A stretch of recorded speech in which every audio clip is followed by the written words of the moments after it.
Sound to your mind.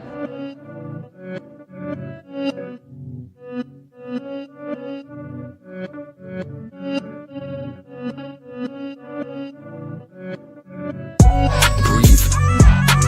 I stay quiet as I light on my loud light. Breathe. I balance diet, I'm just trying to get my pounds right. Breathe. I stay quiet as I light on my loud light. Breathe.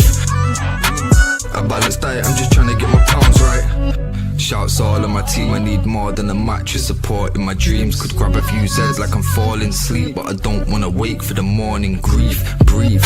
Tears drop to the form in the sea. I broke heart, but it's worn in my sleeve. Never listened, I was warned in my teens, but I still skipped school, I was taught in the streets. Ring back, don't call for police. Stand tall, don't fall for the beast. Got issues with trust, so I'm born to believe. We've been a victim of love and now we're caught in it deep. Breathe.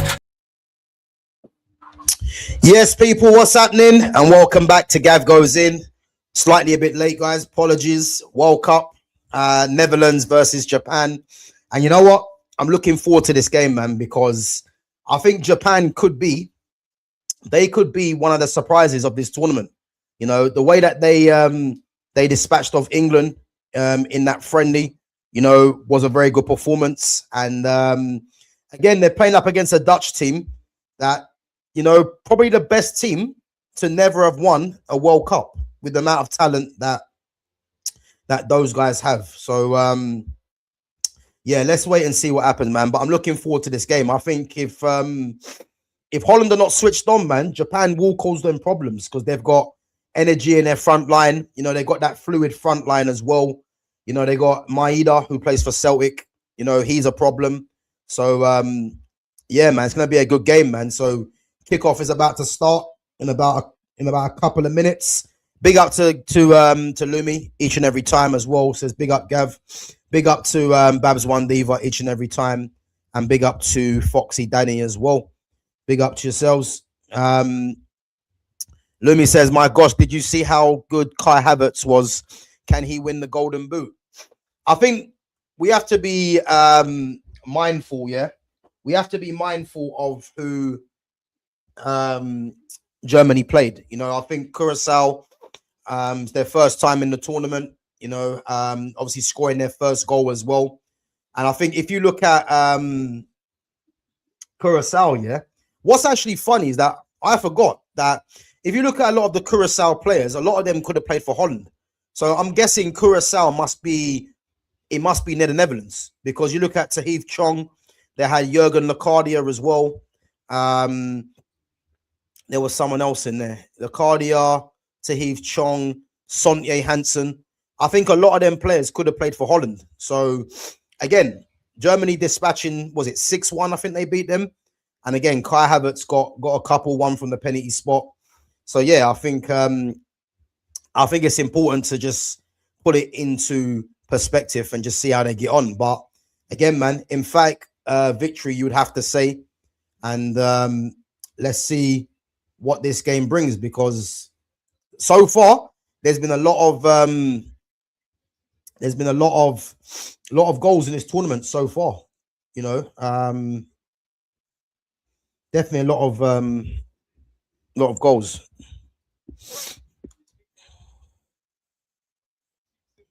I'll tell you now, it's going to be a good game, man. I'm looking forward to this game.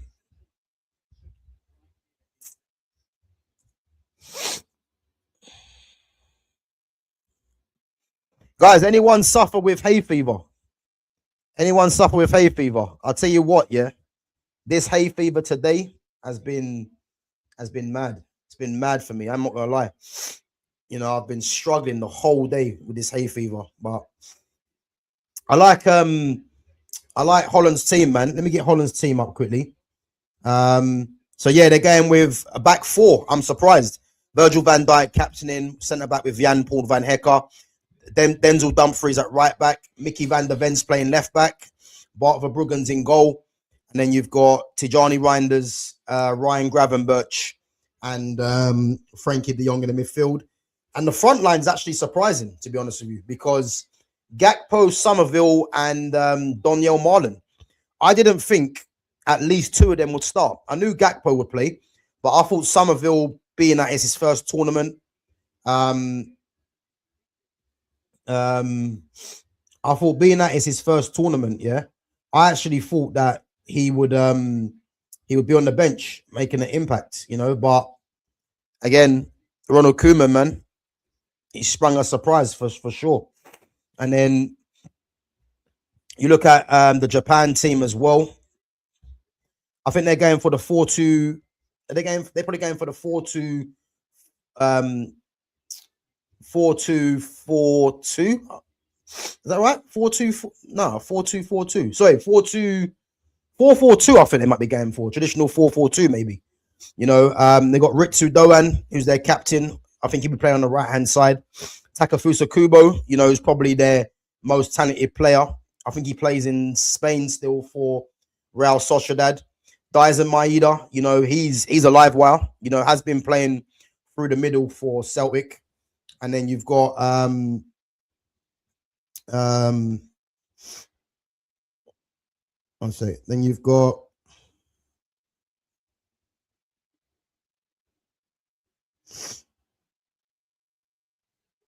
and then you've got Daisen Maeda, Ueda as well. So yeah, man, it's gonna be a good game. Looking forward to it, man. Kick off just now, guys.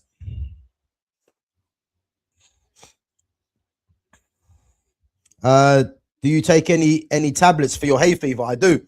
So I take antihistamines. I take one a day, but to be honest with you, today's been a mad one. You know, it's literally been like non-stop, man, with the sneezing.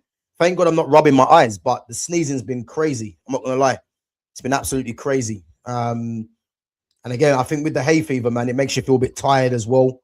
But yeah, no, it's just one of them things, really, innit? You just gotta just get on with it. But yeah, it's been a struggle, man.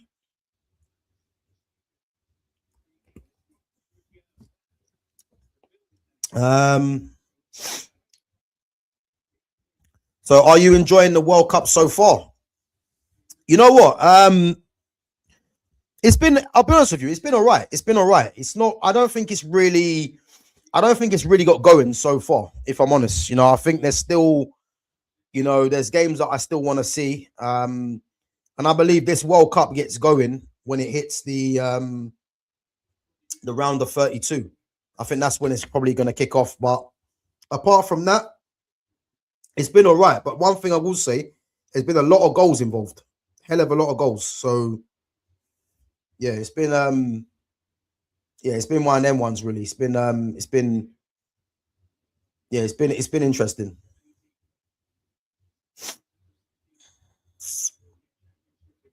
But I like Holland's team, man. They got a solid team out there. I thought they were going to play the three at the back with Van der Ven, Van Hecker, and Van Dijk, and then gone for the wing backs. I thought Hato might have played wing back, and then you've got Denzel Dumfries, but they've gone for the 4-3 in midfield.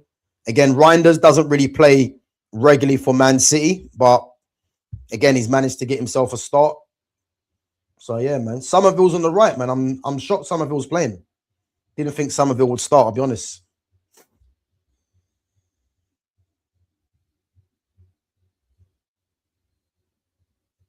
I like Somerville, though. I think he's a good player.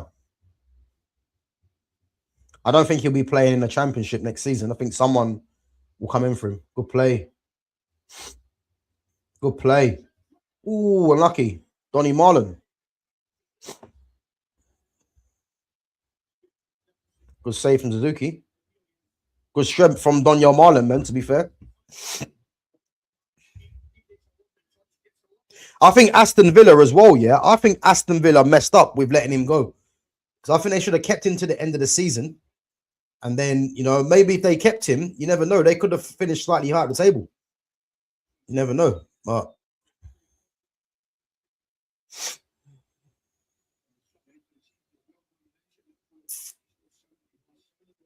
corner kick.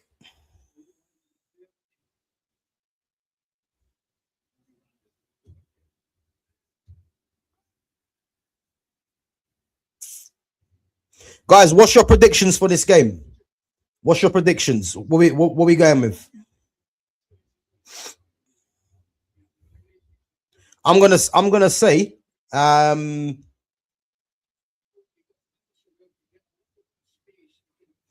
something's telling me, yeah, 1-1. Something's telling me 1-1.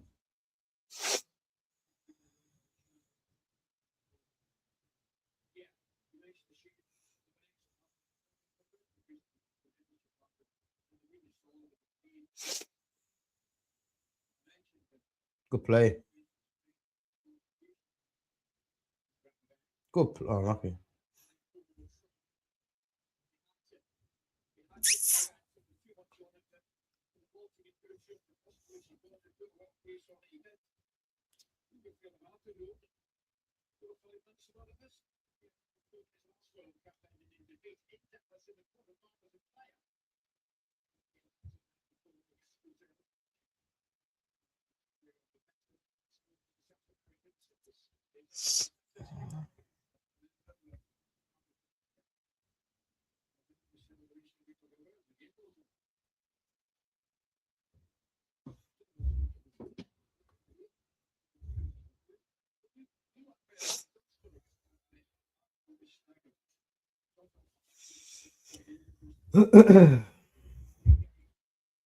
The thing is with this 4-4-2, yeah, say the 4-3-3, should I say, with Holland. I think if you look at the fact that they've got Van der Ven playing left back, they're covered in the wider areas for pace, you know. And if you look at Japan, yeah, Japan are one of them teams, yeah, they've got quality, yeah, but they've got a lot of energy as well. And I think the fact they're playing Van der Ven left back, I think it's purely because, you know, he's got the recovery pace to deal with Japan's energy, and I think that's going to be crucial, man. Come this game, but they've got a lot of quality, hell of a lot of quality. They have Japan, but these guys can run all day, man. These Asian teams.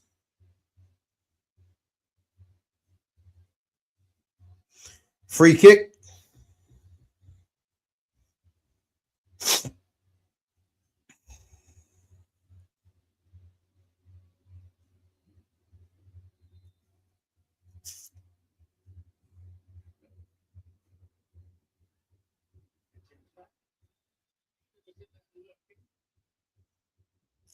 Free kick.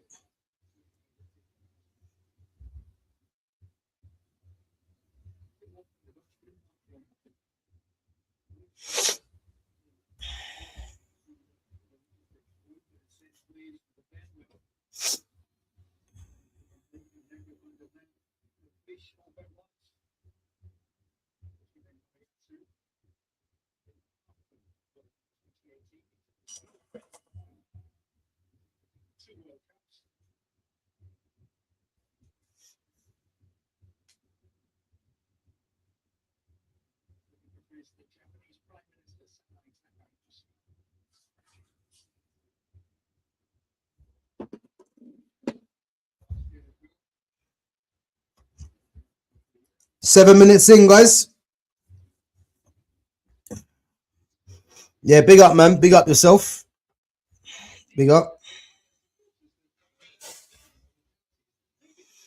Lewandowski from Bulgaria. Big up yourself, man.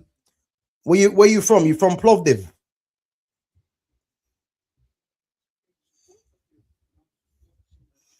Guys, what do we reckon of this game so far?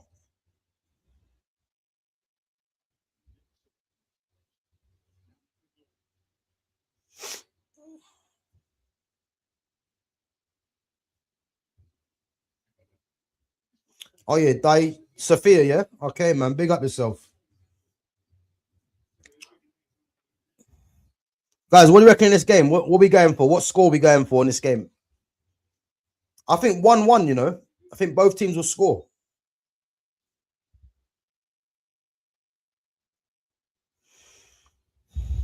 Let's go through this set. So, are we going to be a more multifunctional team next year with 3 multifunctional centre mids like PSG and not having a specialist DM anchoring the midfield, protecting the back line, doing mostly dirty work? You know what it is now, yeah. And big up for your question as well.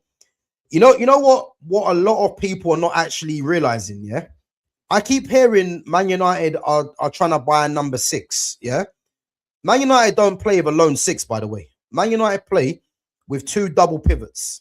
Yeah, if you look at how Casemiro and Kobe were playing season just gone, not one of them was playing as a double pivot. You know, Kobe Manu would drop in and pick the ball up from deep, you know, because he was better at that than what Casemiro was. But Casemiro was more of the goal threat. Yeah. So to answer this question, do Man United buy three multifunctional CMs like PSG? I think the fact that Matthias Fernandes is being heavily linked, you know, that's a good signing. Was Matthias Fernandes in my initial 3 that I want United to sign? No. But with his quality, the fact that he's press resistant, we've got Edison as well that's come through. I'll be happy with Matthias Fernandes because he's a top player. And I looked at him at Southampton and I said, this guy's good. And obviously, like now, his name is being touted around, yeah. But I'm gonna stress this again, and no one seems to be talking about this or picking up on it, yeah. If you look at PSG's midfield, they are all multifunctional, yeah. They can all drop in, receive the ball, and dictate the tempo of the game.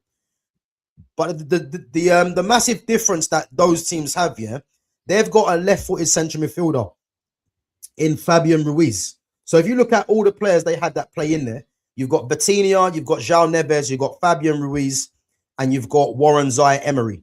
You know, they've got one left footer in there in Fabian Ruiz. Man United need to be buying at least 2 left-footed central midfielders. You know, I keep saying the same names: Camavinga, Carlos Baleba, or Adam Wharton. One of them, 2 of those 3 players, for me, have to be signed because it helps to progress the ball and it helps for, you know, if Man United want to play a cohesive brand of football, attacking and keep the ball, you know, it's going to be much more helpful having that. Good play. Much more helpful having that, yeah. Having 2 left-footed central midfielders in the squad. You know, and it just annoys me that Man United haven't really been linked. I mean, Baleba's obviously been linked, and Baleba will go United. I'm pretty sure of that. Camavinga, Man United need to go and get him. And again, Adam Wharton is a player that I like United to sign, but will cost probably too much money. But Man United need, yeah, 2 left-footed central midfielders at least. You know, if we sign 3 more central midfielders, for me, 2 of them have to be left-footed. You know, but no one seems to be picking up on this, so it is odd. But yeah, there ain't going to be no specialist DM. The DM is a thing of the past. You know, you look at the likes of Busquets, Casemiro, Marco Verratti, Xabi Alonso, even players back in the day like Marcos Senna. Yeah, these guys were DMs. There's obviously been a few more as well. Yeah. These guys were DMs, but if you look at a lot of the teams now play with double pivots. They don't play with a single pivot. So again, Man United not going to buy a specialist DM. You know, they're gonna buy for the positions that I believe that they're gonna play in terms of the 4-2-3-1, yeah, or maybe the 4-3-3. But again, we need players that are comfortable on the ball. But we definitely need left-footed central midfielders. If you think of the only left-footed central midfielders United have had, you know, Anderson and Fred, it's nowhere near good enough. And even more so now, we need to be getting at least 2. But yeah, big up for your question, man. Anyway, so Foxy Danny reckons 2-1 to Holland. Yeah, I hear it, but Japan are a very good team. That's why I'm not ruling out Japan. So yeah, I'm not ruling Japan out. Gav, can't believe Chelsea's selling Cucurella. He's the best left back in the world. They aren't a big club. They're not a big club anymore. Where's Cucurella going? I know he was linked to Atletico Madrid and Barcelona. So where's he actually going? Has it been finalized or what? I've not seen no news in that. Good play. Corner ball. Levski Sofia, the Bulgarian football FBet league. Yeah, come on, man. I know Levski Sofia, man. Of course. Of course, man. He's going to Real Madrid. No way. He's not going Real Madrid. I can't see that. They just signed that Alvaro Fernandez. Unless they're looking to make him back up to Cucurella and then move on Ferland Mendy. It must be that.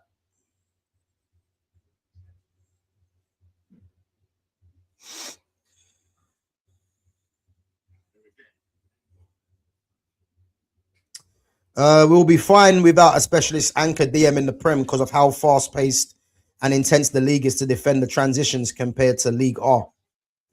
I hear it, but I don't think it's solely that personally, because Man United don't play with us with a sole a single pivot. They don't do that. The last single pivot United had playing that position, funny enough, is probably Michael Carrick. It might be Michael Carrick, might be the last one that played as a single pivot. But if you look at a lot of the teams, yeah, look at Man City. Man City don't play. I mean, Rodri was a single pivot. Fernandinho was as well. But I think Rodri more or less now plays in a double pivot. When he played with Bernardo Silva, it was more of a double pivot. Liverpool played a double pivot with Gravenberch and McAllister in there. Then you look at Chelsea, they play with a double pivot, Moises Caicedo and then Enzo Fernandez. Barcelona play with a double pivot, Pedri and De Jong, you know, or whoever's, if De Jong's not fit, someone alongside Pedri. Real Madrid play with a double pivot, you know, Tchouaméni, Valverde, funny enough, actually, or you got Camavinga. So yeah, not many teams play with a double with a single pivot. PSG play with a double pivot in João Neves and Vitinha as well. So yeah, man, it's the single pivot is a thing of the past, you know. Big up, man. Big up yourself for coming through. 60 million. They didn't even make profit on this despite him becoming elite. Lumi, if you've got any if you've got a confirmation that he's going, then yeah, drop that in the chat.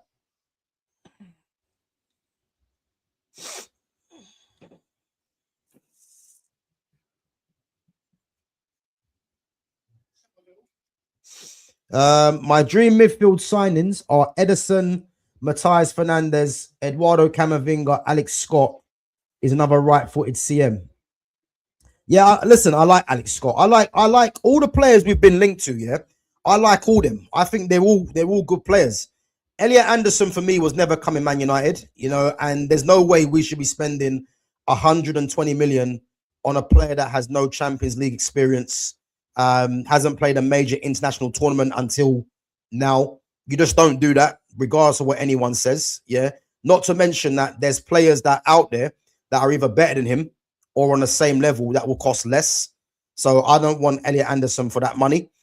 Ederson is looking like an even better signing now, because to think that we got Ederson for what, less than 40 mil, is looking like a good signing now, in terms of he's not going to be a starter, but he'll be a good squad rotation. Matthias Fernandez, we spoke about, I rate him highly. You know, my first choices were Camavinga, Baleba, and Tonali. But if we don't get a Tonali, then I'm happy with Matthias Fernandez, definitely. Camavinga has been my first choice for years.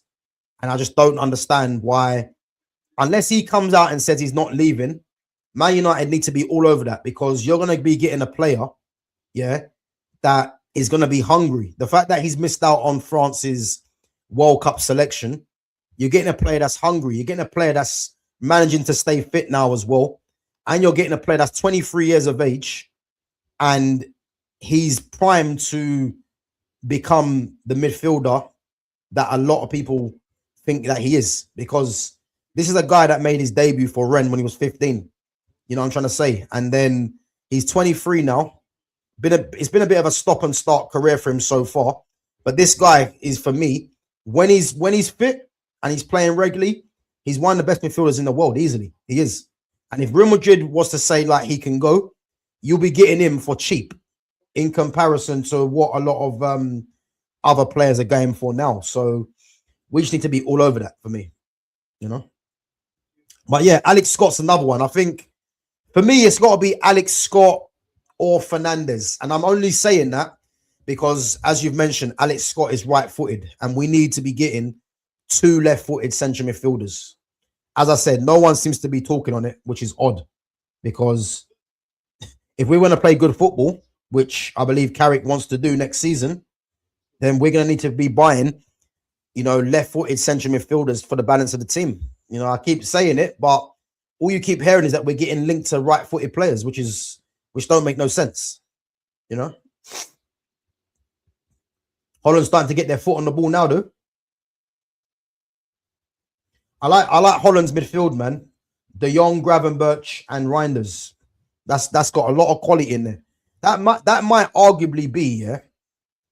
That could be, along with probably Spain's three. Yeah, I would say Spain's midfield three, and Holland's midfield three could be the best three in the competition. Could be.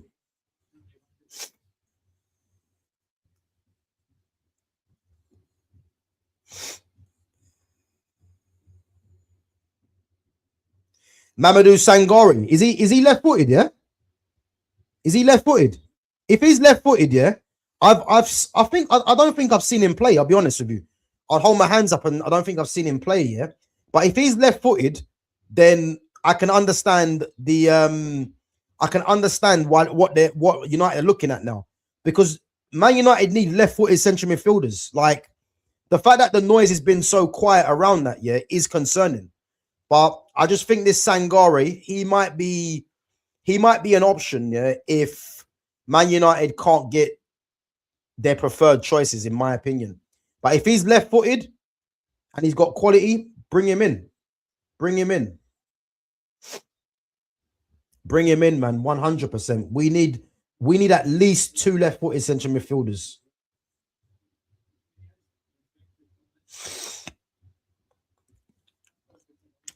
Some of those players you mentioned earlier, the specialist DMs of the pass, also had a great passing range and were capable of playing as the team's deep line playmaker, like Alonso, Rodri, Carrick.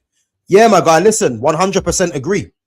And this is why these guys could play as a lone DM, because if you actually think of it like this, yeah, if you're someone that hasn't got great passing range, yeah, or you're not press resistant like that, then you probably, not saying you need someone to play in midfield and hold your hand, but that's where the double pivot kind of comes from. Someone that can do a job that the other one can't.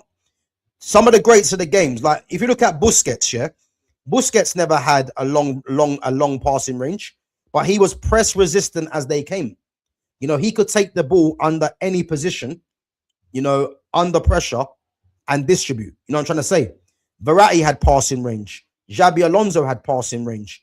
Casemiro, as we've seen, he's got passing range. But again, Casemiro was more of the destroyer, but he had Toni Kroos and Modric next to him that could do the passing game. So if you look at football now, yeah, it's like you're not getting midfielders like that. Thiago Alcantara, again, he wasn't a DM, yeah, but he was so talented. He could play as a DM, as a 10, as a central midfielder. You know what I'm trying to say? But if you look at the likes of the players now, you know, a lot of the teams play double pivots, you know, because a lot of it is they're not like the DMs of the past. That's what it is. So Man United are not going to buy a specialist DM. They're not. They're going to buy players that can fit into a double pivot. And this is why they're being linked to the likes of Fernandez, Alex Scott, Baleba, you know, Elliot Anderson, Chouameni, players like that. They're being linked to them players because they're all going to fit into the double pivot, you know.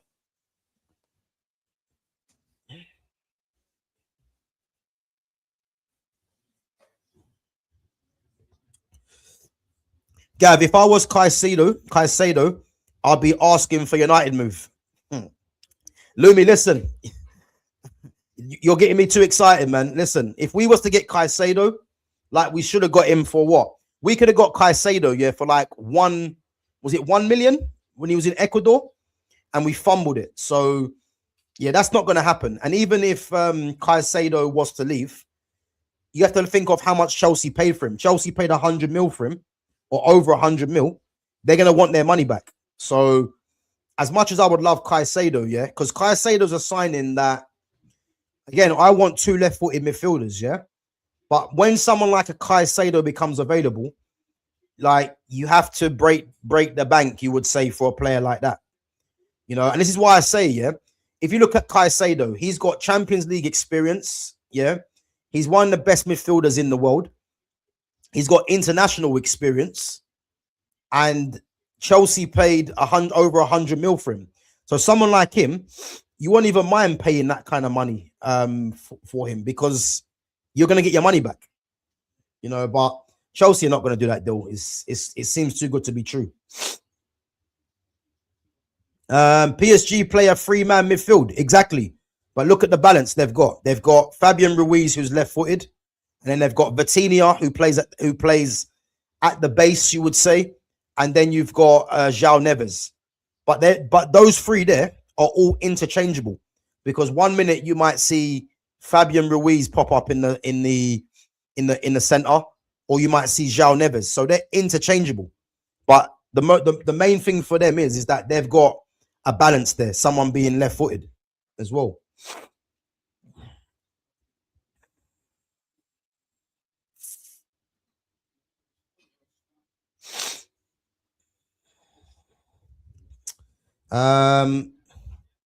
Caicedo is also a specialist DM who isn't renowned for an elite passing rate. He's just a tackler and a ball winning, even in a double pivot.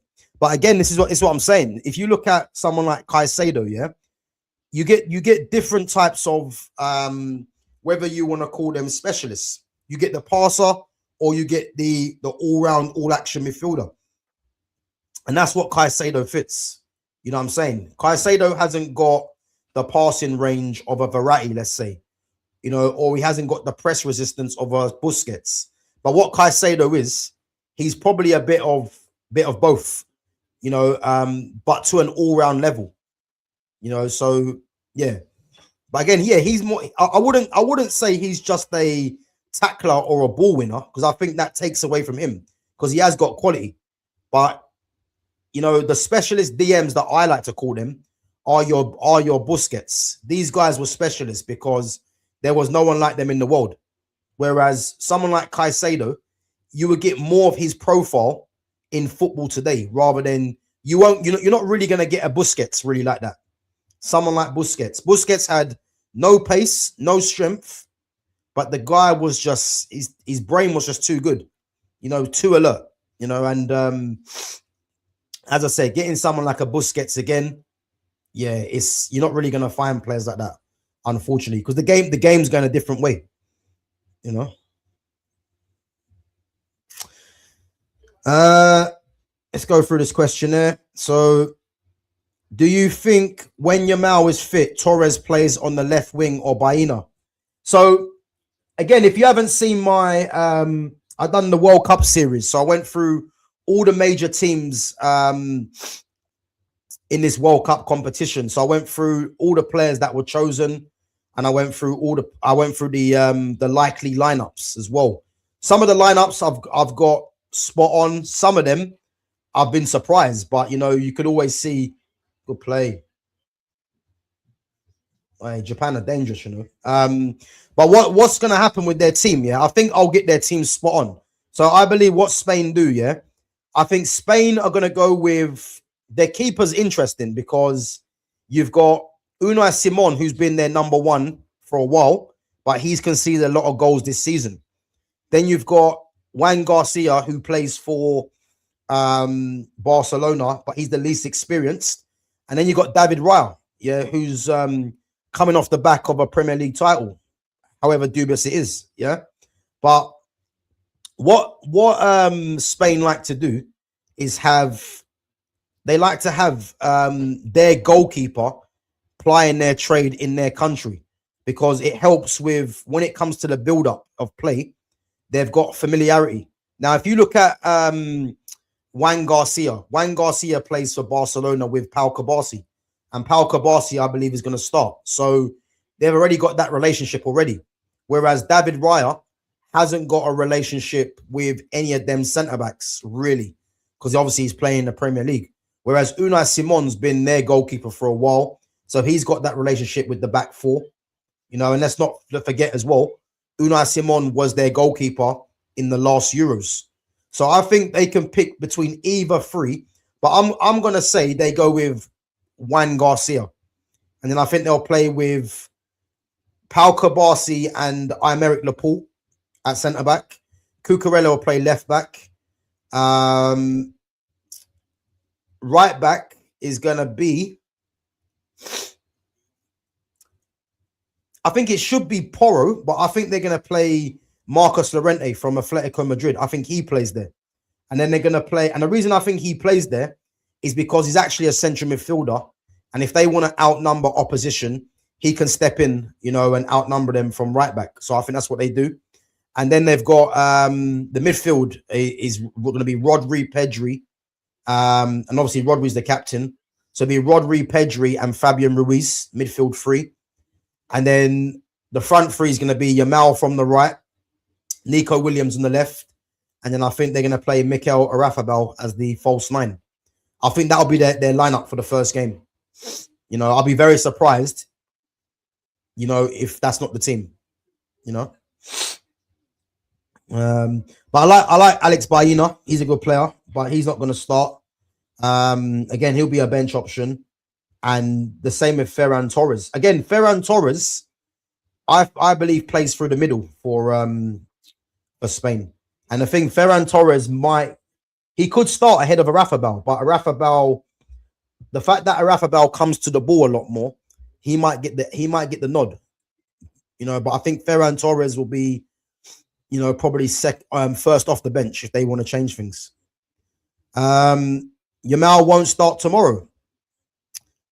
I think it's touch and go. I think he will start. To be fair, I think he will start if he's 100% fit. Then De La Fuente plays him.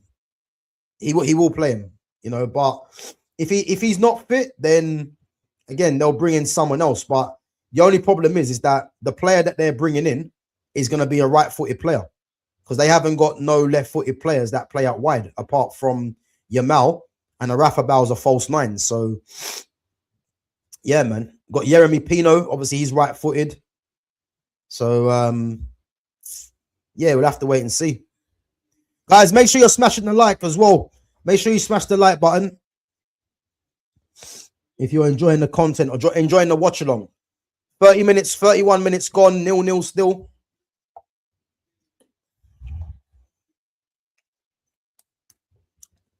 So Yamal's advised only 15 minutes. Well, if that's the case, then yeah, maybe you might be right. Oh, you're a Brighton fan, yeah? Cool. What do you reckon about Van Hecker? Do you reckon he goes? Good defending.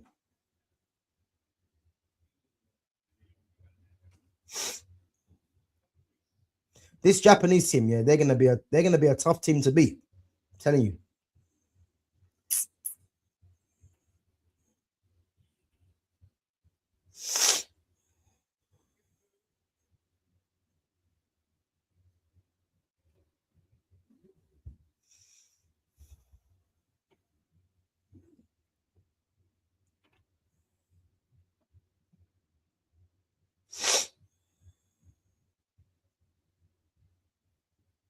Good play.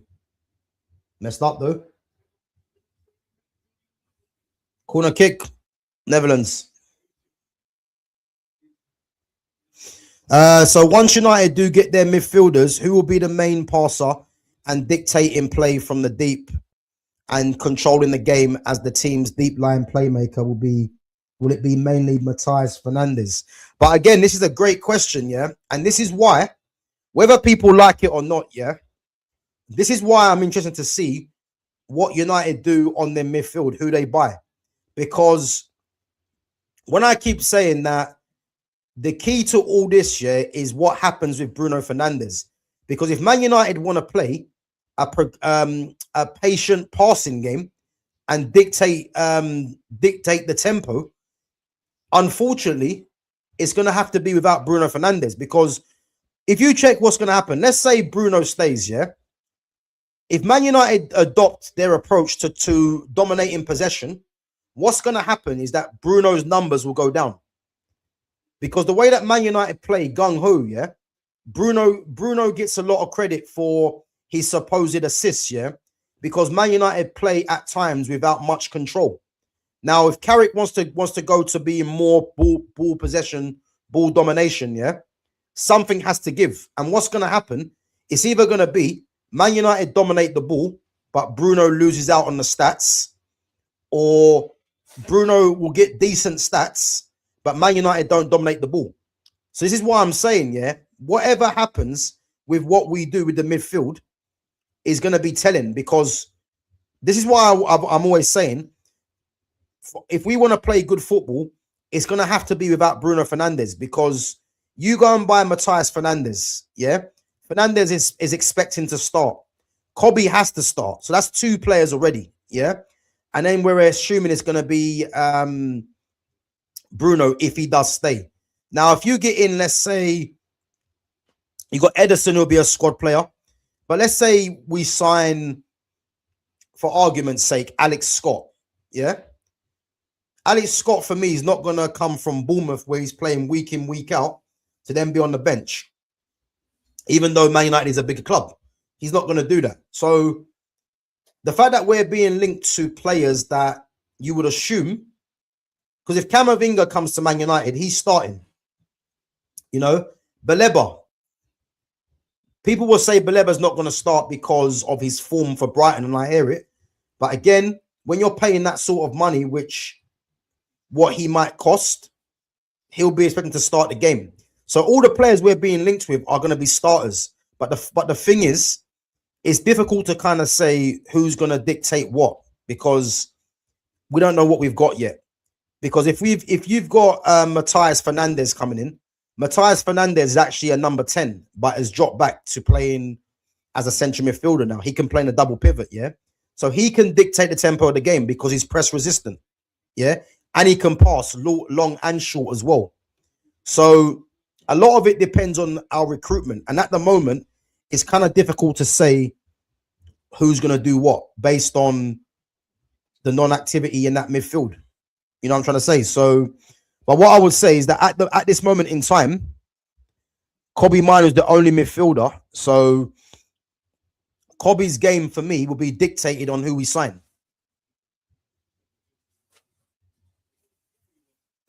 But big up, man. Great question. Yeah, we will sell Van Hecker, but we'll play Tottenham into giving us Vuskovic or a lot of money. Yeah, I see that as well. So in actual fact, it's actually clever from it's actually clever from Brighton, because Brighton are going for Vuskovic, yeah, who's only 19, and they know that Tottenham want Van Hecker. So if they badly want Van Hecker, it's gonna have to be a deal done on Vuskovic. So it's clever what Brighton are doing, really. So let's see how much Tottenham really want him, but it's gonna have to be parting ways with Vuskovic. You know, it's clever.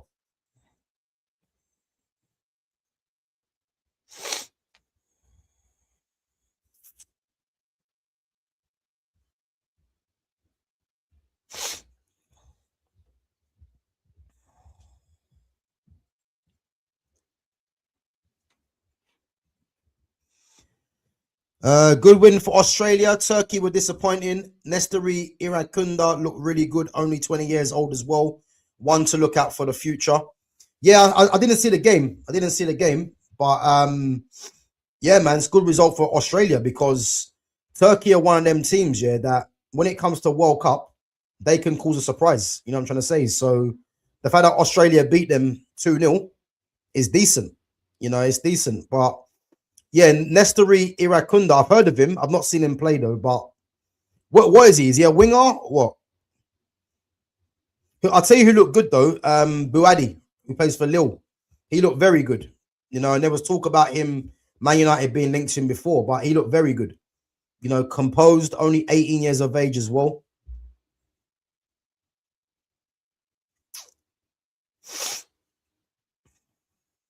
He's a winger, yeah? Okay. What is he, right-footed, left-footed? I'm guessing he's right-footed. I'm guessing he's right-footed.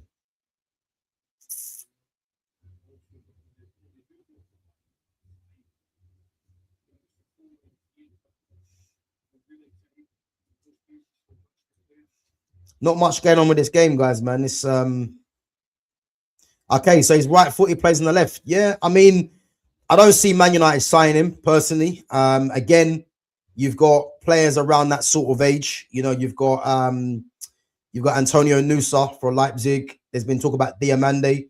I don't want Diamande. Iliman Njai is I think for me, if we're looking at Premier League based, yeah, right-footed left wingers, it's either Iliman Njai or I wouldn't mind Crescencio Somerville. They're the only two really. You know, if we're looking at Premier League based, if we're looking outside the league, you know, again, you're gonna have to go for a young one. I mean, I'd love Kenan Yildiz, but we're not gonna get Yildiz because Juventus are just not gonna let him go, and he's gonna cost about 100 million as well. So it's difficult, man. But Iliman Njai would add a lot to this team, though. That's what I do know. You know, he's at a good age as well. So yeah.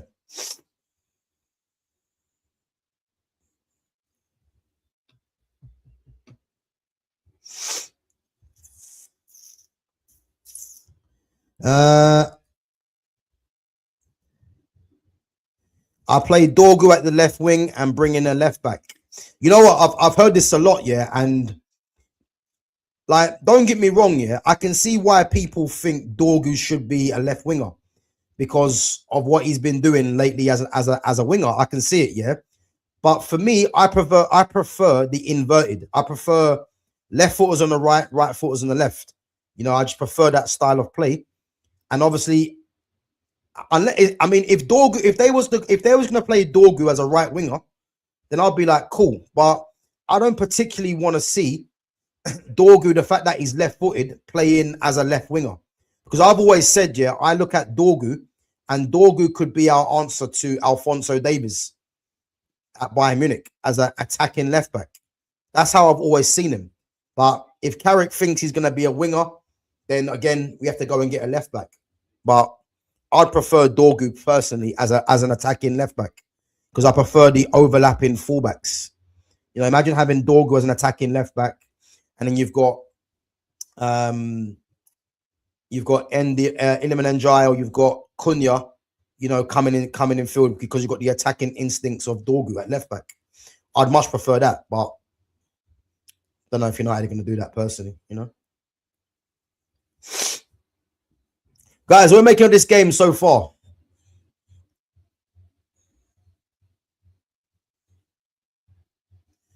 Half time in 4 minutes.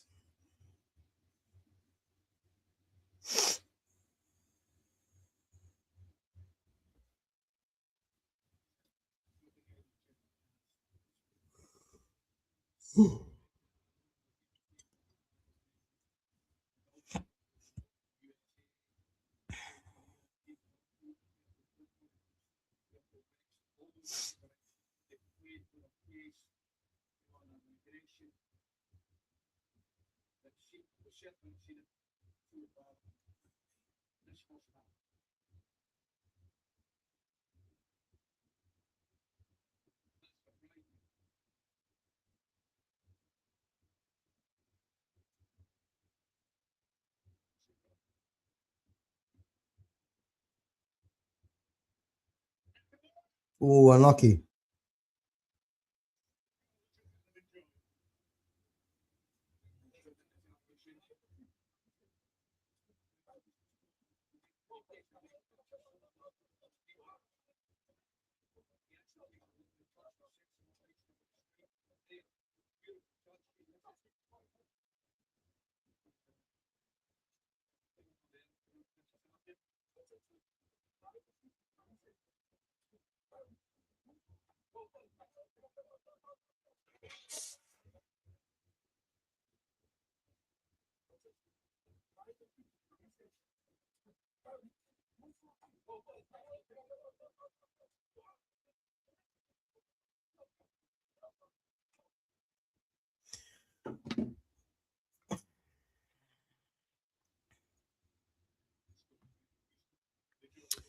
Kadioglu has been fantastic this season, and he's right-footed left back, and he's just never the same player.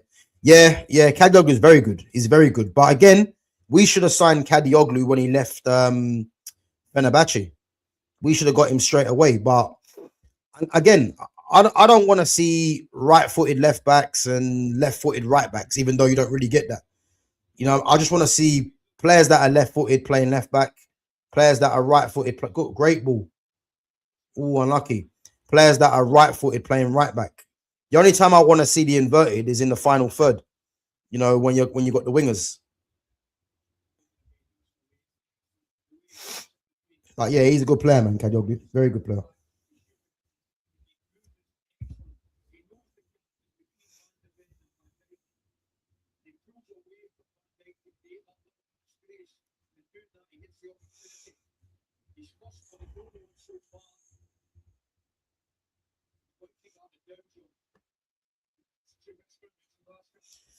The days of playing pure traditional touchline wingers are long gone.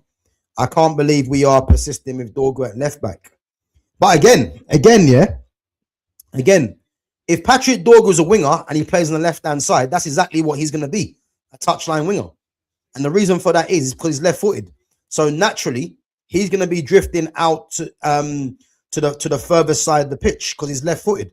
So again, the touchline winger is more to do with if you're left footed, you're on the left hand side. Naturally, you are going to be a touchline winger because you're going to be drifting out to the left hand side because you're left footed. Whereas if you're inverted, you're naturally going to come in field because you're going to go onto your strongest foot. So yeah, as I said, man, I prefer Dorgu as a left back, but if Carrick sees him as a left winger, then fair enough, innit? But yeah, not for me, man. I prefer to see him. As I said, man, I've likened him to, you know, our version of Alphonso Davies. You know what I'm trying to say? I've said this for time. I would love him to be our version of Alphonso Davies, but you know what I mean? Again, Lewis Hall's a top left back. He is. Are we going to get Lewis Hall? I'm not too sure. I don't know. For some reason, getting Lewis Hall seems too good to be true. You know, the guy is what, 21 years of age, formerly of Chelsea as well. He's actually a midfielder by trade. But I just think that it just seems too good to be true that United can get someone like Lewis Hall at that age for cheap. I just can't see it. You know, I can't see it. But he's a very good player, Lewis Hall. You know, but in terms of left backs, you know, I like Balde, Alejandro Balde at Barcelona, but I've never really thought that's realistic. You know, I don't mind that Malik Diouf as well. You know, I don't mind him. But yeah, Lewis Hall's a top left back, man. But I just can't help thinking that we've got someone in Patrick Dorgu already, you know, and I think he could be a massive asset as a left back, but doesn't seem like it's happening.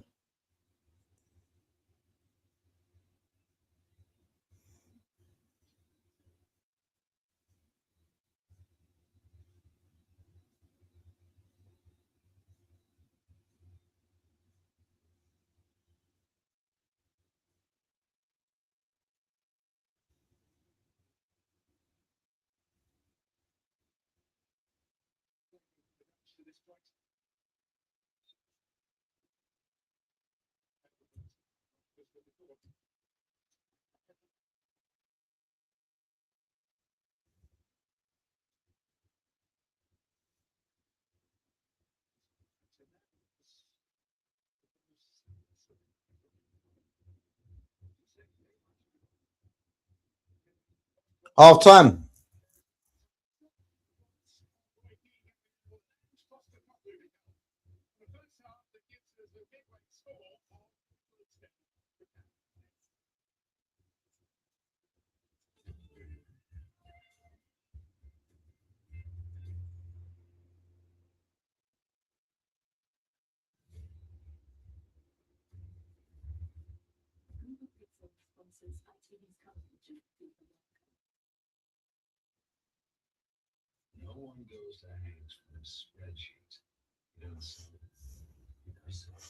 Yeah, guys, half time, man. Half time. I'm from the UK, man. From the UK. Well, I'll be Pacific. I'm from England. I'm from England, man. Yeah, big up. Uh, I think Chelsea will be interested in signing Lewis Hall. Now they sold Cucurella to Real Madrid. No way. No way. I've never been of that opinion. Yeah, you cannot lose a player that you had in your academy and then go and buy them back for that. I just can't see that. Unless they've got some sort of an agreement where they can buy him back. I don't see Chelsea going back for him. Because to think Chelsea had Lewis Hall and Livramento is crazy, isn't it? It is mad.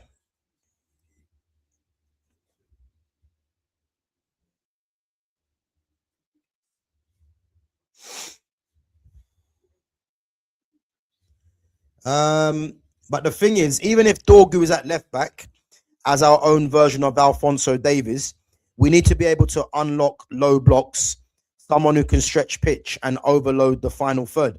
I hear that, yeah. But this is the thing, yeah. What people need to get, yeah, is that when you're playing against low blocks, yeah, what would you say Patrick Dorgu's main asset is? Because Dorgu's actually a decent footballer, yeah. But we would all say that Patrick Dorgu is more of an athlete, yeah. He's physical, he's got pace, yeah. Now, if you've got someone like Patrick Dorgu, you don't particularly want Dorgu against a low block, because the low block means, yeah, is that the defense is going to sit low, is going to sit deep, and then you're going to need players that are good in 1v1 situations or that can keep the ball, you know, moving, keep the ball close to their feet to either try and break the low blocks, whether trying to dribble past players or keeping the ball moving quick. So for me, Patrick Dorgu is effective when you're playing up against a high line where you can exploit his pace. So again, against low blocks, I don't particularly want to see Patrick Dorgu. Yes, he can stretch the pitch, but I don't particularly want to see Patrick Dorgu against the low block, because players like Dorgu, they're not players that you would look at that can break a low block, because you need players that have very good ball manipulation. You need players that are very good on the ball, you know, have a tight, close control as well to break a low block. As I said, that's nothing against Dorgu, because Dorgu's a good player, but Dorgu's not a player that I look at and say, yeah, he can break a low block. You know, I'd have other players for that. And that's why I want Iliman Ndiaye, because Iliman Ndiaye can break a low block. You know what I'm saying? Ahmad can break a low block. Like players, Kobe Manu can break a low block. Players that have very good technical ability and have very good close control. These players can break low blocks, but players that have pace, yeah, they can't break low blocks, because there's a reason why it's a low block, because they're sitting deep. Again, if they're playing a high line, how do you break a high line? Just put the ball over the top for someone that's quick. It's that simple, you know?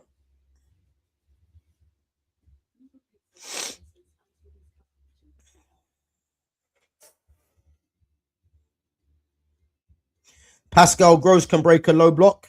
Yeah, I agree. I agree. Pascal Gross is actually underrated for me. I think he's actually underrated.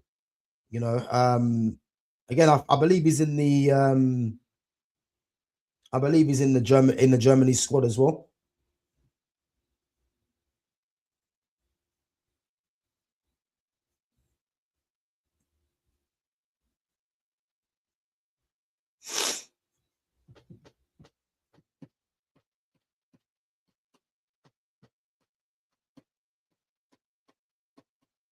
And Postecoglou in the studio, yeah.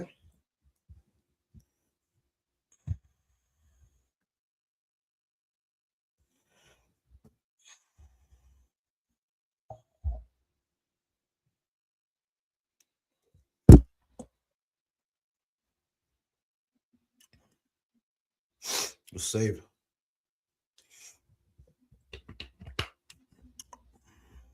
Yeah, I agree, man. Lewis Hall would be good against the low block, because, and you have to think as well, Lewis Hall.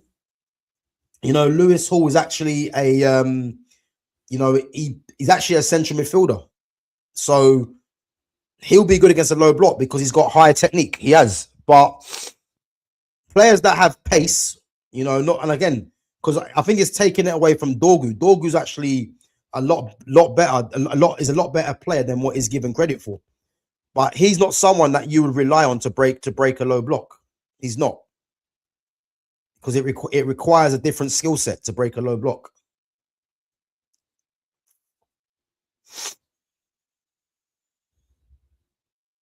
Yeah, I agree, man. I agree. So he's got no strength or pace, pure football IQ, and his football ability on the ball. Yeah, but again, it helps because again he's played central midfield, so it does help. You know, that's why he's good on the ball, because he's used to playing in traffic. You know, he's used to receiving the ball on a half turn. So when you're playing at left back, you know, he'll take to that like a duck to water, really. So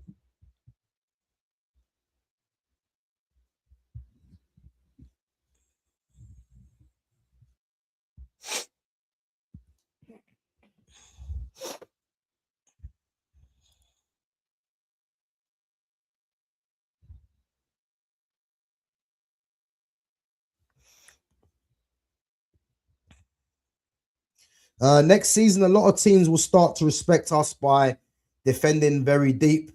That wasn't the issue last season because teams thought they could open up on front foot, which is why we finished third. Yeah, I agree. And this is why, even more the reason, yeah, to be getting players that can keep the ball. This is what I'm trying to say to you. Like, this is why I keep mentioning, yeah. And obviously I've not mentioned it as so much, yeah. But next season's going to be interesting because I want to see the kind of football we're going to play, because just knowing Carrick as the player, there's no way Carrick's going to go into next season playing this way. He's not going to do that. And he's even gone on record saying that the team are not playing how he sees fit anyway. So this is why I say, yeah, if we go to a ball possession team, which I'm praying we do, yeah, someone like a Bruno Fernandes, and I keep bringing his name up because he's the common denominator in this team, in a sense where the team has been built around him. Now, if you're going to play possession based, yeah, he's not going to get the numbers that he has got previously. He gets numbers when the team's very chaotic. But if you're playing a very much, you know, disciplined kind of game in terms of dominating possession, naturally his numbers will drop off. So that means you probably get fans saying, "Oh, I'd put it this way, yeah. I would much rather Bruno Fernandes play part of the team, yeah, in keeping the ball, you know, creating opportunities by tiring teams out, possession based, yeah, than him just spamming balls for his own benefit. You know what I'm trying to say? I'd much rather him get less numbers, but the team are doing what they're supposed to be doing, than him just getting numbers to the extent of the team. You know, and again, if we go to more possession based and Bruno somehow stays here, I guarantee you his numbers ain't going to be the same. I guarantee you, because they can't be. Because if we're trying to play a progressive way, you can't have someone that's going to be careless like him on the ball.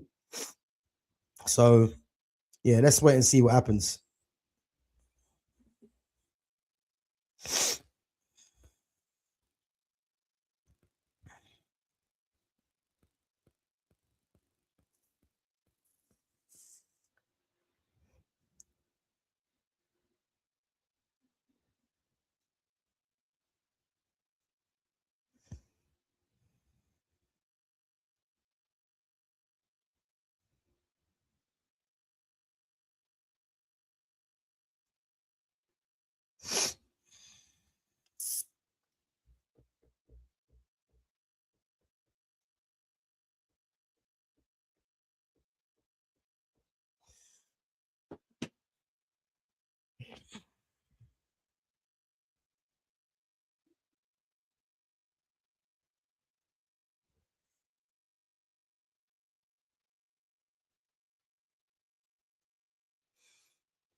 Of course, man. Bobby Zamora, of course. Come on.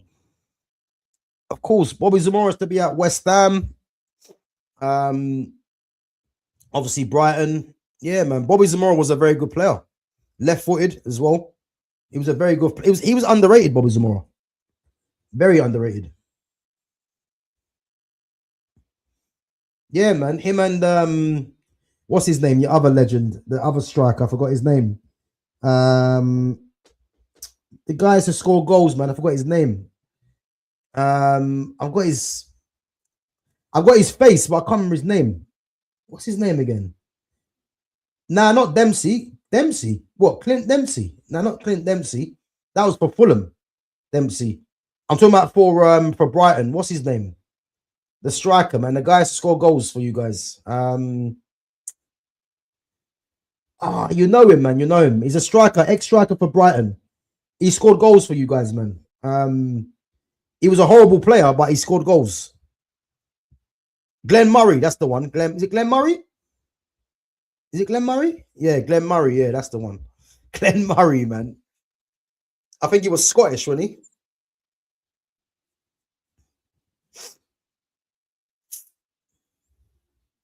I see that you're an Arsenal fan, football and stuff, yeah. What do you reckon about Baleba? Do you reckon Baleba goes to United? Do you reckon he goes to United?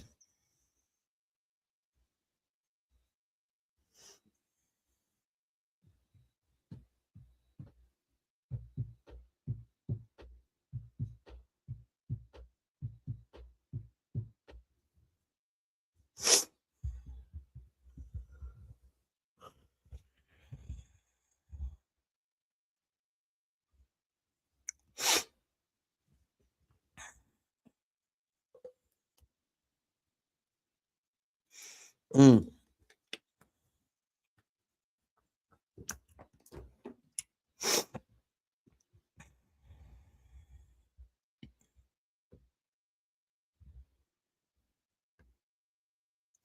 Yes, but we must have a midfielder ready in line to come in.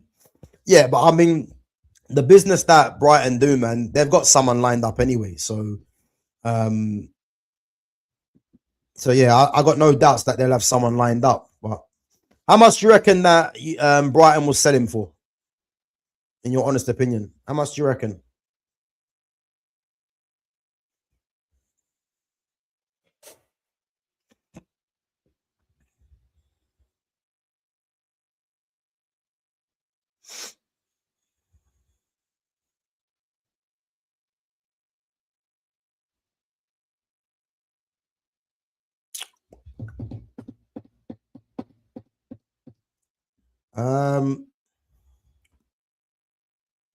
Is Lewis Hall best at overlapping or inverting? Great question. And you know what it is, yeah? This is why he's in high demand, because he can do both. So again, I don't think I don't think personally you could say, is he better at either? He's good at both. And that's why he's high in demand, because naturally, yeah, you get someone that's probably better at one or the other, but he can do both sides of it. And this is why he's only 21 years of age. And if you happen to get him, if Man United happen to get him, you're going to get someone that can be your left back for the next 10 plus years. But the reason why I'm not saying we can get Lewis Hall is because I can't believe Newcastle will, even if Lewis Hall hands in a transfer request, yeah, for me, Newcastle are still going to say 70 mil. And it's like, can you spend 70 million on a left back? That's the only thing that I would say, you know. But he is good. He is good. I do like him. But yeah, no, he's good at both, man. He's definitely good at both.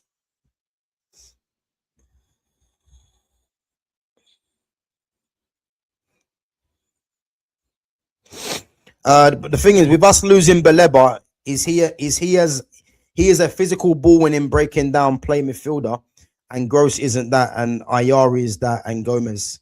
Yeah, that Ayari is good though. Is Ayari in the Sweden squad? Is he in the Sweden squad? I know Gomez is in the Paraguay squad. He played the other day. But yeah, no, I think that Baleba's profile, man, is something that they haven't got, and he's left-footed. I think this whole left-footed player, people need to be really keeping an eye on it, man, because it's a mystery how no one really seems to be rating that. But um, but yeah, man, it's a left-footed player. Guys, second half about to start. Second half about to start.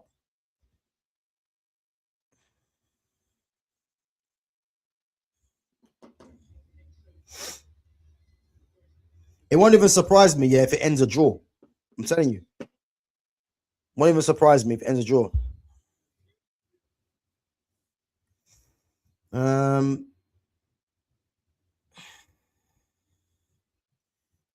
Baleba starting playing well towards the end of the season. Yeah, I mean, listen, Baleba hasn't been great this season, but it's the profile of what he's going to bring, which is why I want United to sign him. And again, oh, Somerville's through. Let's see this. Oh, unlucky. But guys, again, you know, I've literally spoken to someone, yeah, that has dealings with Manchester United still, yeah, ex-Man United legend. And the first thing I asked him was, what do you think of the Carlos Baleba deal? And he said United are going to sign Baleba. And he had good authority as to why United will sign Baleba. So that's why I've always said United are going to sign Baleba, but I look at more of what he can offer as well. So I'm confident.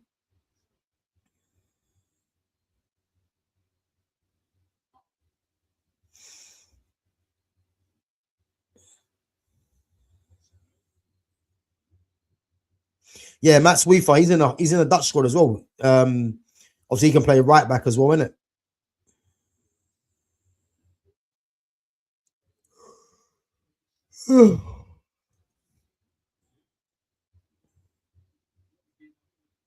I thought Memphis Depay was going to start, you know.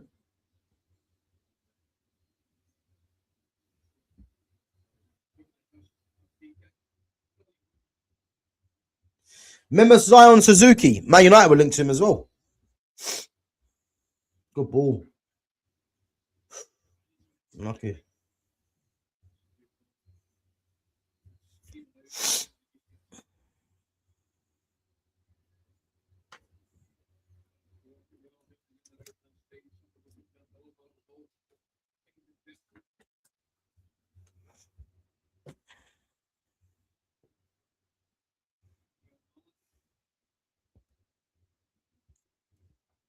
Good play.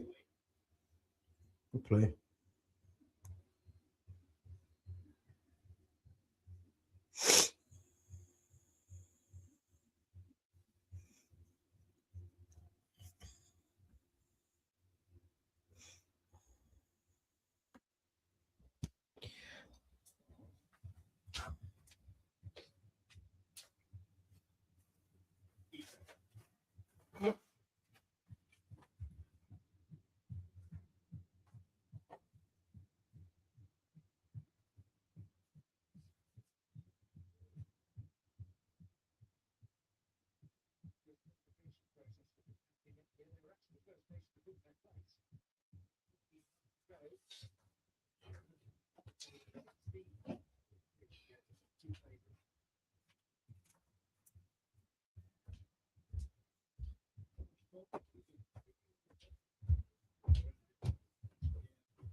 Guys, just missed the goal. Van Dijk just scored, yeah?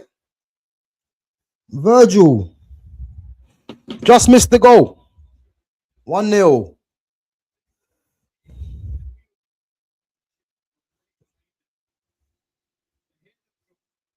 Virgil van Dijk, yeah? Let me see this. Is that Reinders with the free kick? Yeah. Frankie de Jong. Is that Gravenberch? Nah, he's onside. Oh, great header. Virgil van Disney. Great header. That's a great header.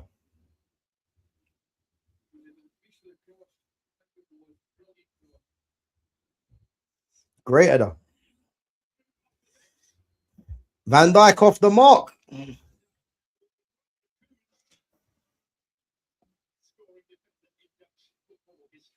Oh shit! He's equal the record or is it overtaken it? That's one for you there, Fitz. That's one for you, Fitz, man. Virgil van Dijk.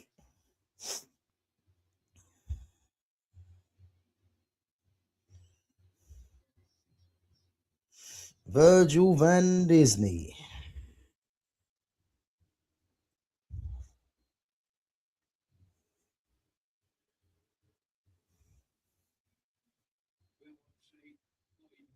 Yeah, well on the side there. Virgil van Dijk head. Virgil van Dijk head or Van Dijk head? To be fair, it's a great header though, isn't it? Great header.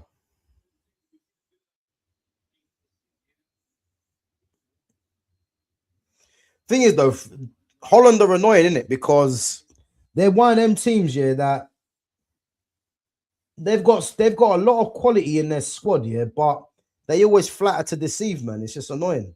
Surprised Van der Ven's playing left back though. Could that be Van der Ven's position moving forwards? Like for club and country?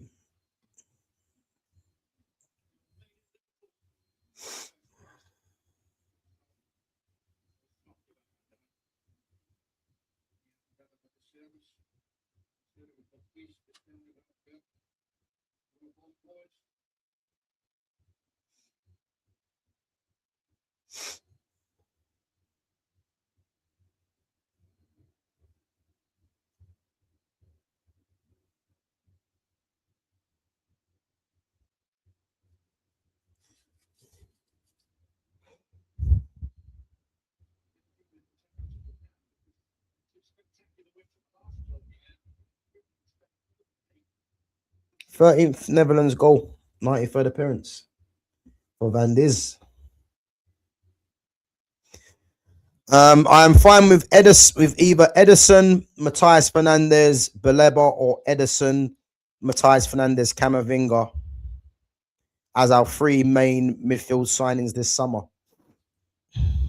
So Edison, Fernandes, Baleba, or Edison, Fernandes, Camavinga.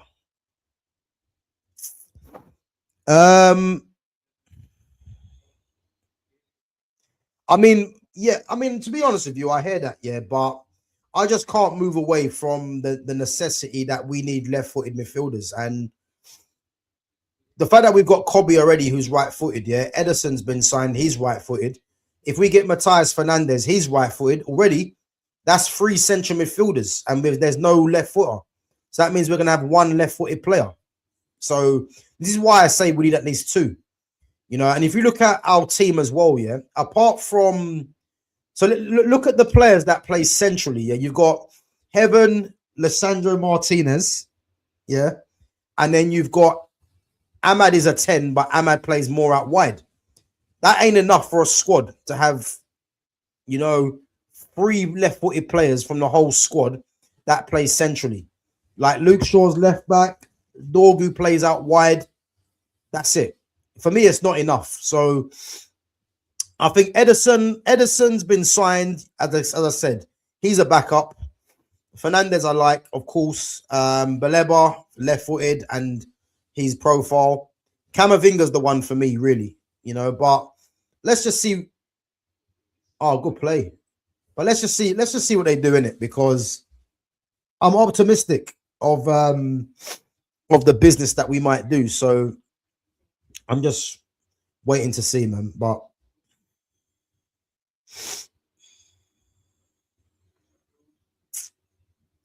I feel like we had so many players that were good 24, 25, and then useless 25, like Minte, Mitoma, and Ruta.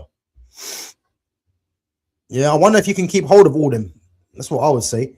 Because I've always said Liverpool should be signing Minte to replace Salah. Minte, Dango Utara.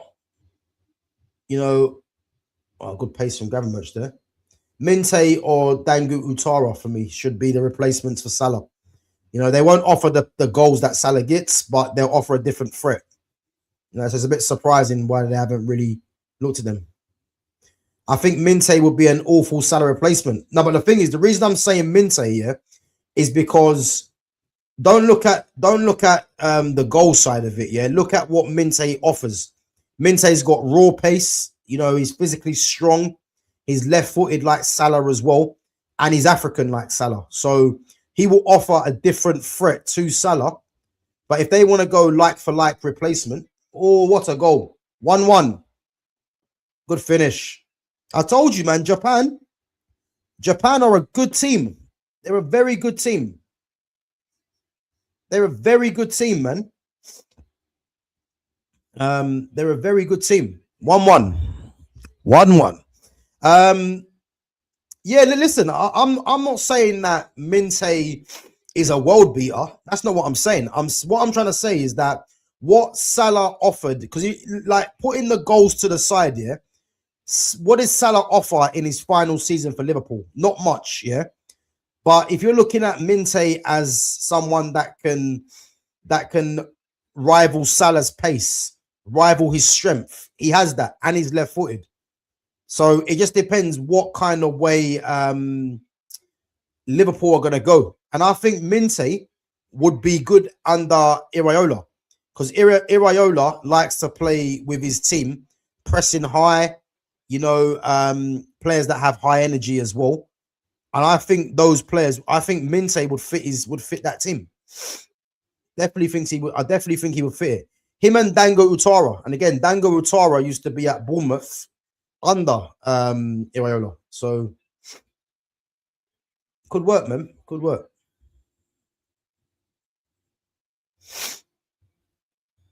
All right, but who would you replace Salah with now then, right now? And don't tell me Yan Diamande, because Diamande is not left-footed. So if you're looking for a direct replacement, who would you go? Jared Bowen?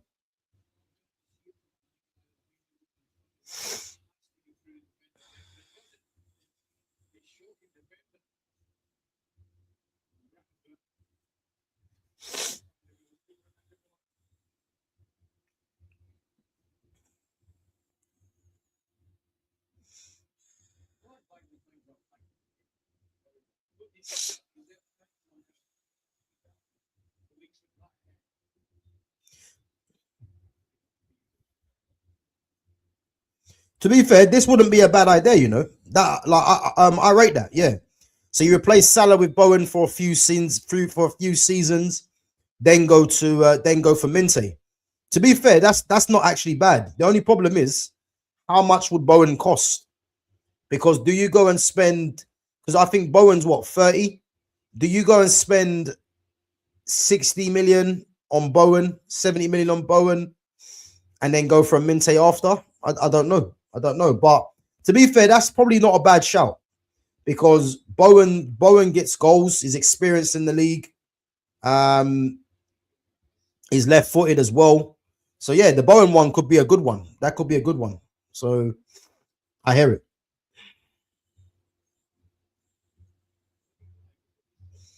Yeah, I don't think Bowen goes personally. There's too many reasons for him not to go.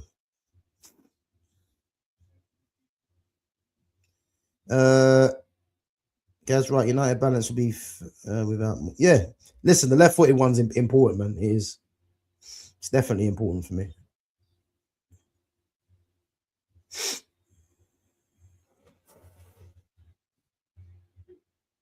Right, Japan. They want to counter.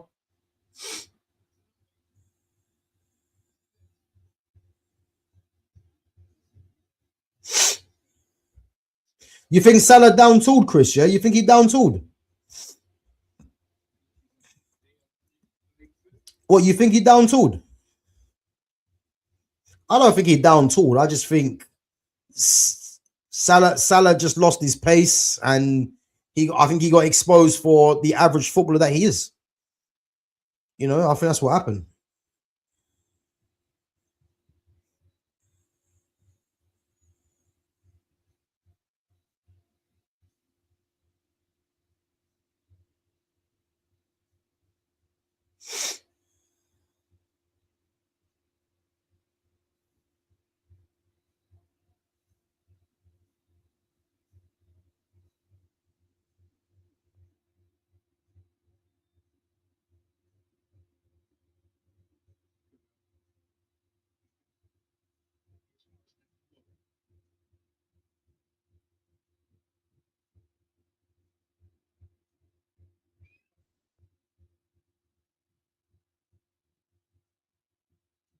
Good ball.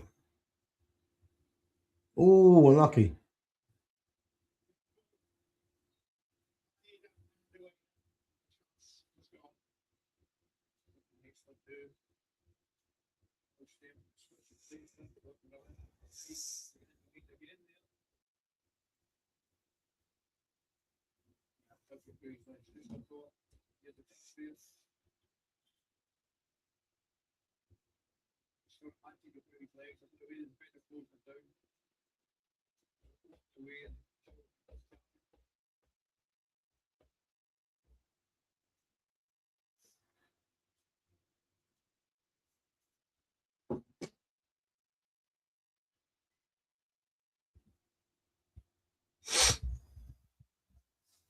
I think Holland makes some subs in a bit.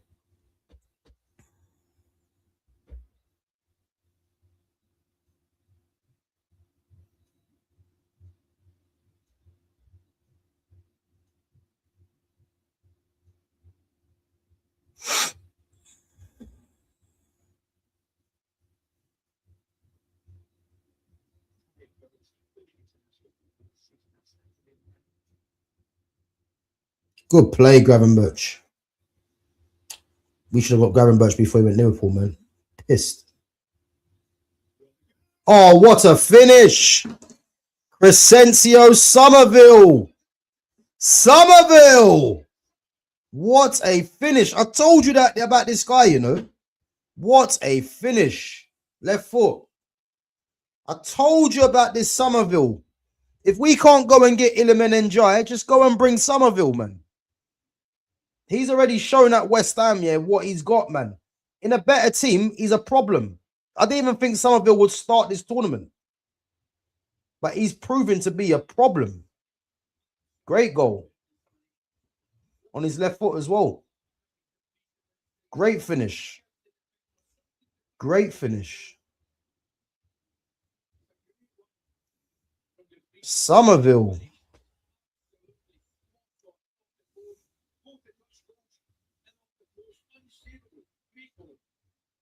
Van Nistelrooy. Van Nistelrooy. Rude. Obviously, he's been working with Somerville, man.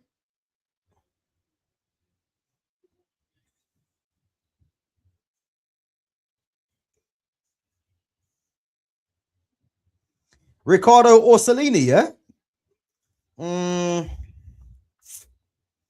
I don't know about Orsolini, man, to be fair.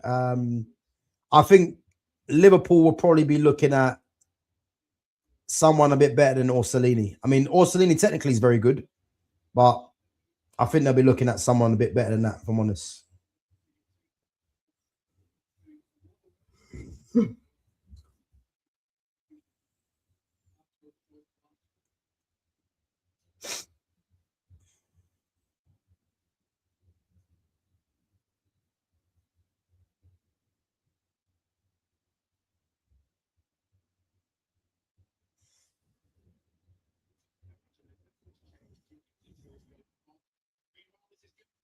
Gakpo's through. Oh, good play. Good play. Greedy. He done well, though. He's offside. They always do that, innit? Let them do all that and then offside.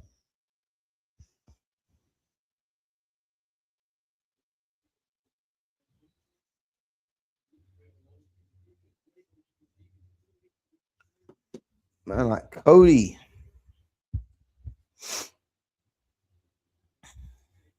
Dyson Maida's going off. Is that Hiroki Ito?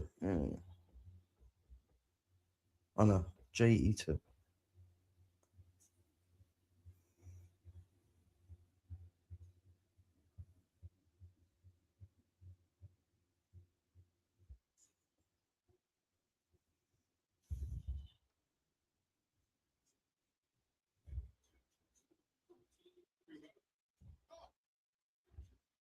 Did you save it? Takafusa Kubo.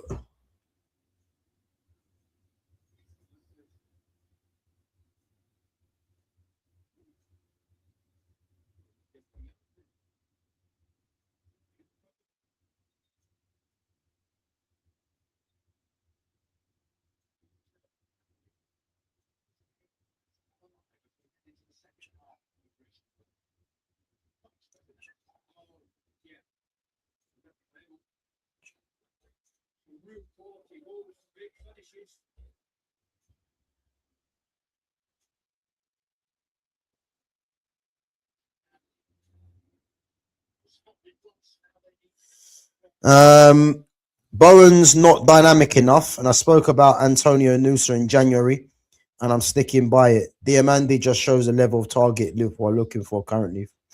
Yeah, I think again, does Bowen suit a Iraola team? I think he does, to be fair, because Bowen does run. He does run, innit? And we know that Iraola likes that type of player, innit? So yeah, he does suit them, but I like Nusa, but it depends. If you're going for a like-for-like replacement for Salah, you need to get a left-footed player.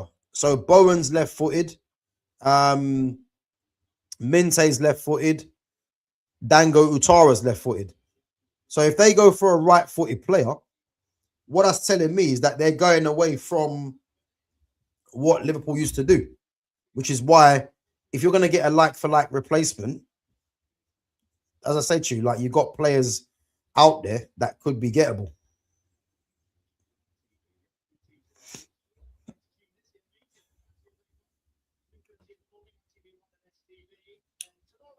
So yeah, man, I think there's been links to Diamande and that, but the Diamande one doesn't make sense because he's not a like for like replacement with Salah because he's right footed.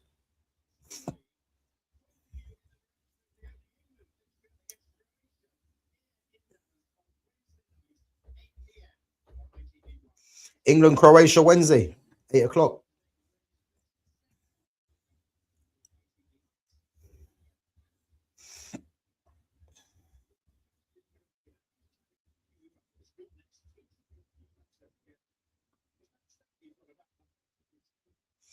Tayo and Coop Miners.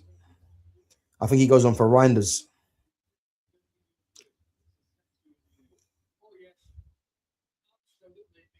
Who's that? 25. Who's that? Memphis Depay is coming on. Oh, Quinton Timber. So who's going off? 18, Cody Gakpo. No, it's not. Daniel Marlon. So Marlon's going off. I think Reinders will go off as well. And then who's the other one? I can't remember though. Oh, Somerville's going off.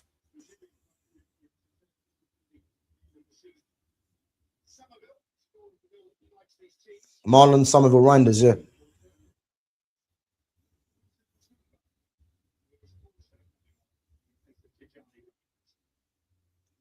Well, that's pointless, isn't it? They had the hydration break and then they take him off anyway.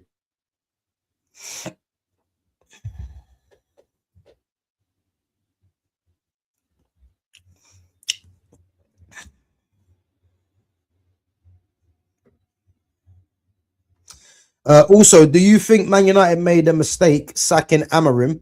Under Amorim, you could see a particular system trying to be implemented, even though results weren't happening on a regular basis. RSV7, big up yourself, man. But this is probably one of the worst takes I've heard on Amorim. Yeah. And the reason I'd say it's one of the worst takes here is because Ruben Amorim, yeah, should have been sacked a lot quicker than he did, in my opinion, yeah. Because first and foremost, yeah, this 3-4-2-1 system he was playing, yeah. A lot of people would say it's a 3-4-3. It was never a 3-4-3. It was a 3-4-2-1. Because as soon as you decide to play wing backs, yeah, the wing backs are going to occupy the width, which means that the two players that are playing in attack behind the striker now become number 10s. They become number 10s and that's Liv Morgan, isn't it? Liv Morgan? Yeah. Yeah, sorry. So as soon as you decide to play the wing back system, yeah, the two players in attack become number 10s. So where the issue was for me with him in that system, yeah, is that there were so many players playing in wrong positions. You had Lenny Yoro, who's a centre back, playing right side of a three, but because of this system was so dysfunctional, Lenny Yoro made it seem like he's playing right back. If you remember the time when he got isolated against the Southampton winger, Kalmadin Sulemana, yeah. Then you had Dallo, yeah. I don't rate Dallo like that, yeah, but Dallo was playing left wing back, right wing back. The guy couldn't catch a break, playing here, then everywhere, yeah. Mazraoui playing wing back. Ahmad was arguably the worst one that he done, playing Ahmad as a wing back. Ahmad is a number 10 by trade, yeah. But because he's played so much of his time out wide, people actually think he's just a bona fide wide player. The guy's actually a number 10, yeah. Now, playing Ahmad at wing back is an absolute joke because I've never seen wing backs play inverted. I've never seen it. Like you get inverted wide forwards, yeah, but I've never seen inverted wing backs. It's like the guy was making it up as he went along, yeah. And then you had Kobe Manu playing in a 2 in midfield when he was playing. Again, everyone argues Kobe hasn't got the legs. So you play him as a pressing man for man in midfield, yeah? Man for man presser in midfield when that's not his game. Kobe needs to be on the ball. Casemiro again. Casemiro has never played, you know, man for man pressing in his career, going back to Real Madrid, going back to Porto. He has never played that. This manager plays him in that way, yeah? I don't rate Bruno Fernandes, yeah? But Bruno was playing central midfield when Bruno has no discipline in the midfield. And then, to make matters worse, yeah, he plays Brian Mbeumo, who is just a wide man, or in a certain system, you know, you could play him as a striker. He plays him as a right 10. Yeah? So just based on that, like, there were so many things this manager done wrong. You know, they're just the base of it, them things I just mentioned. Then you go on to his the losses, all the negative records that he broke. You know, we got beat by a poor Tottenham side in a final when Tottenham don't win anything. You know, and we never look like winning that game anyway. You know, and then what? And then the Everton game, we're playing against 10 men. This guy decides to still play with 3 defenders on the pitch. Like, there were so many things this manager done wrong.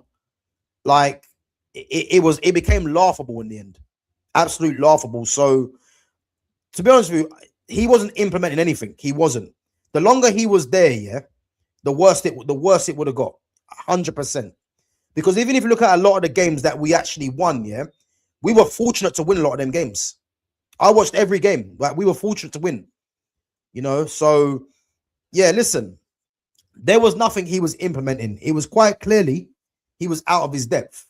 You know what I mean? And the thing is, fans only wanted to give him time, yeah, because of how he spoke and how he how he came across. That's the only reason.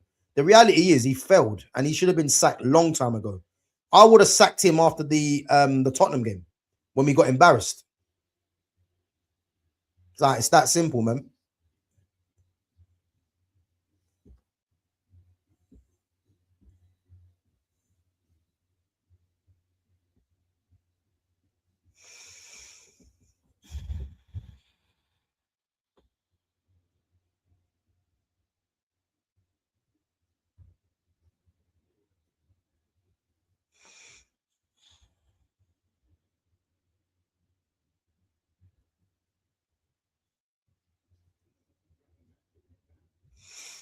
$15 minutes left.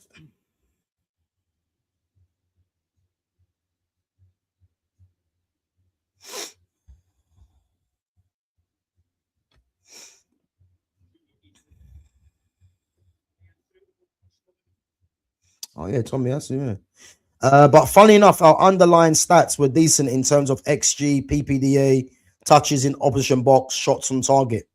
You know what? Yeah, I hear all that. Yeah, and again, you see, football. Yeah, football has been ruined by all this XG, PPDA, and all this other nonsense. Yeah, football's been ruined like this. Yeah, but I'll tell you one thing that stood out to me. Yeah, is that when you look at when he was at Sporting Lisbon. Yeah, I think Sporting Lisbon, when they had that freak season in the same system that he was playing. Yeah, it's like he had. I think Sporting actually they outperformed their XG by something like 20 odd goals. It was something stupid. I can't remember the exact numbers, yeah. Which is a freak season. And then obviously that's a season where Victor Gyökeres was scoring goal after goal, yeah. But what it actually tells you, yeah, it tells you that that was an anomaly season where you had a freak striker in that league, yeah, and then you had the team, every single player outperform what they did. But that was never going to be replicated in the Premier League. It wasn't. And as you can see, Gyökeres has struggled, yeah, and Amorim was an absolute disaster. So again, all this XG and stuff like that, it could have been better, you know. All this metric talk is part of the problem because I watched with my own eyes, yeah. This team were poor. We could have been beaten by anyone. Like it was just that bad. And you know, I think all the revisionism for Amorim didn't make sense to me. Yeah, and we have to look at with Carrick. Yeah, Carrick came in with no signings. You know, but there's a skill in getting players to play better because Carrick could have come in and failed as well. But why did Carrick come in and not fail? Because Carrick just done what was necessary. Again, was I happy with the players that Carrick was continuously playing all the time? No. But Carrick coming to do a job. And the one thing, yeah, that has stood out from me for Carrick, because yes, the football hasn't been that great, but the one thing that I said that Carrick would do, Carrick is going to play the players that he believes can just get him in the conversation for getting the job for next season. And then he got the results and he got the job, yeah? Next season is going to be Carrick's test because Carrick said the team are not playing the way that he sees fit. So when I hear that talk, yeah, I can only believe, yeah, good play.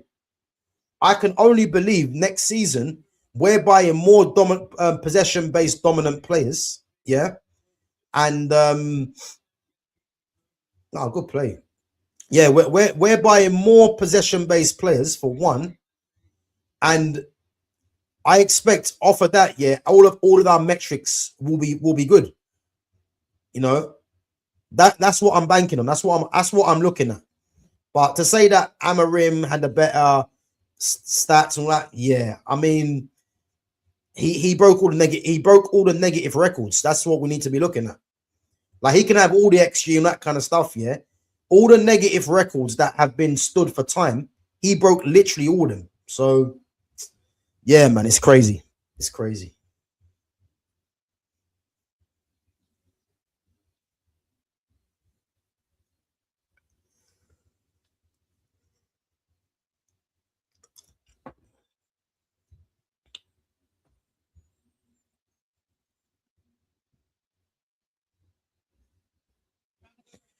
But under Michael Carrick, it looks like we are papering over the cracks, even with all those wins playing unsustainable, like we did under Ollie's short-term game, which resulted in long-term pain.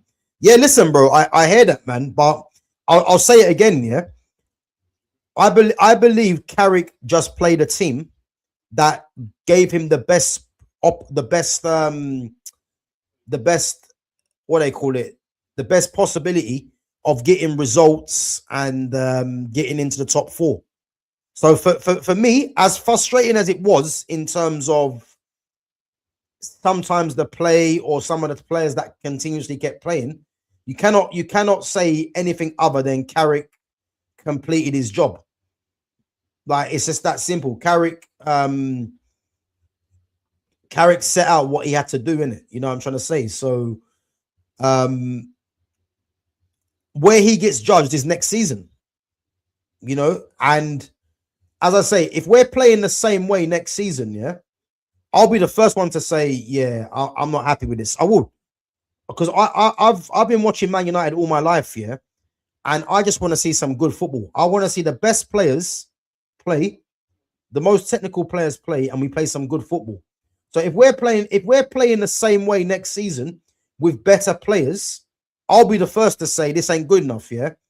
But I don't believe that's going to happen, because the players that we've been linked with have been positive. So I can only believe that next season it's going to be fluid football, you know, and you know, Carrick is going to be someone that's going to be at the helm of it, along with his coaching staff, because Carrick has said this team does not play the way that he sees fit, or something along those lines, which is a positive. So whether it was him papering over the cracks, Carrick was trying to get the job, and he succeeded. So that's what the objective was, you know.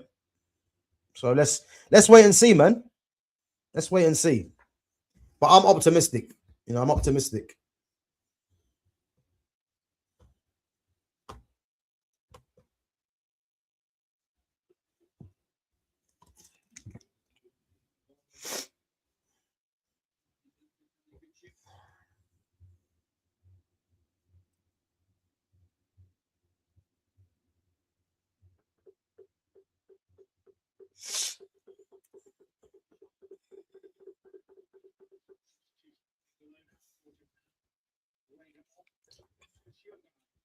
Let's see if Holland can hold on.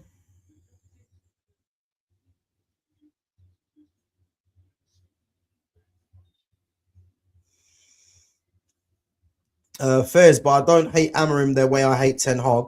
That buffoon actually ruined our club with the 600 million he had wasted on his first choice targets, which set the club by. So yeah, I agree. I agree. Yeah, but you know what I would actually say, yeah, which I never thought I would say, yeah. As bad as Ten Hag was, yeah, I actually think Amorim was worse. I never thought I'd be saying that, because you see why I couldn't stand Ten Hag, yeah. And a lot of it goes to his stubbornness, and a lot of it goes to when he played the front three of Garnacho, Højlund, and Rashford. Yeah, in whose mind is that ever? Why would that ever work? Why would that ever work? Rashford, Garnacho, and Højlund. You've got three players there, yeah, that are three players that are probably more effective without the ball. So how can you ever build your way into a game playing a front three like that? It makes no sense. Not to mention you've got Bruno Fernandes playing as a number 10, who is a gung-ho player anyway. So part of your front four, you was never going to play good football, because all four of those players, you know, are careless with the ball. So my thing is, yeah, when Ten Hag done that, this is when I thought this guy hasn't got a clue. Yeah, he hasn't got a clue. So but I'd actually go along and say, yeah, I actually think Amorim was probably worse, which is crazy.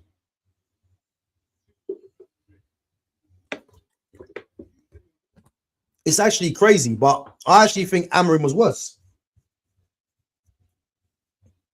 Because I'll tell you one thing, yeah, Erik Ten Hag wouldn't have lost that final against Tottenham. He wouldn't have.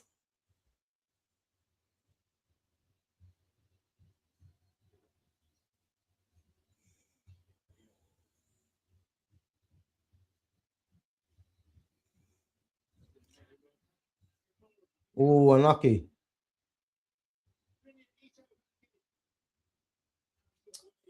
ETH is pound for pound our worst manager post Sir Alex Ferguson. I will give Amarim credit for cleaning up the locker room and getting rid of the bad personnel. Amarim did leave the club in a better position than ETH.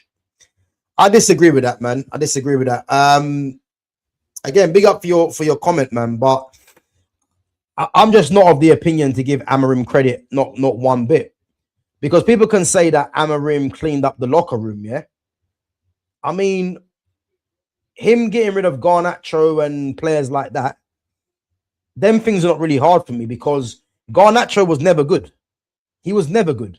This fan base just tried to force Garnacho because they wanted to keep Rashford quiet. That's basically all it was. He was never good, Garnacho. And the same people that were saying that Garnacho is going to find himself at Real Madrid are now the same people that are trying to crash it on Garnacho. Like, it makes no sense. Garnacho was never good. Yeah. I mean, yeah, I wouldn't say he cleaned up the locker room. I wouldn't go that far, man.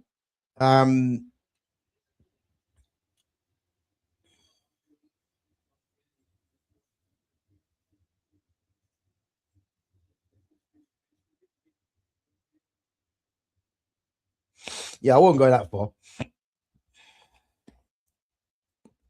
I don't think Amarim's left. I don't think Amarim left Man United in a good position. Not one bit. I can't give him credit for anything. Amarim. There's nothing I'll give him credit for. As I said, I think he's worse than Ten Hag. Good defending.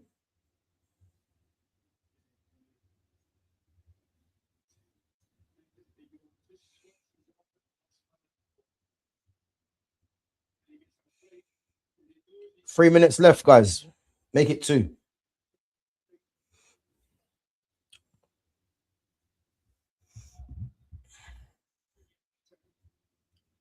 Oh, 2-2.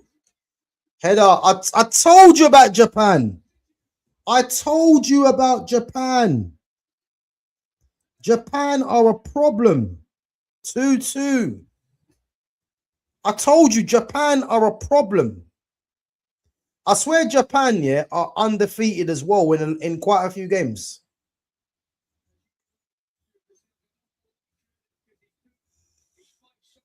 2-2.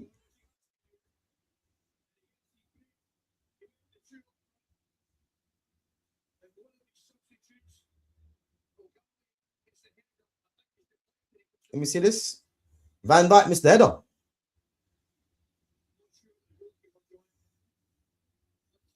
Yeah, Van Dijk missed the header. 2-2. I called a draw before the game, man. I called a draw. I'm telling you, man, this Japan team, they're not a joke.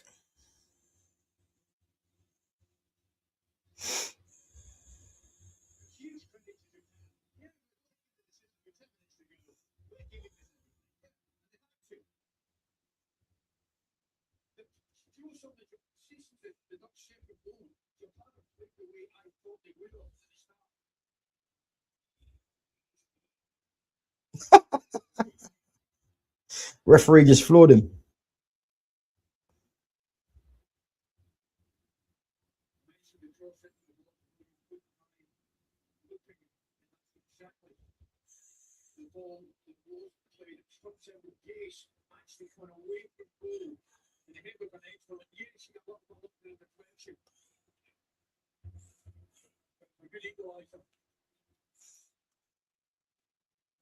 Six minutes, stoppage time.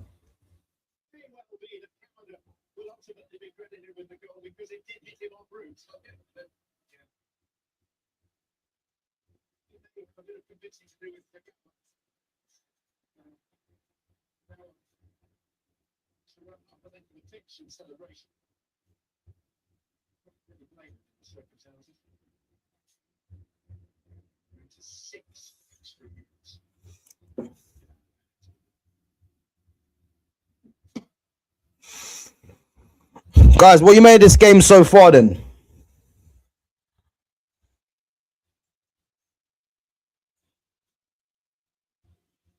Do you think Holland have a chance of getting to a quarterfinals?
Let's see if Holland can nick it at the end.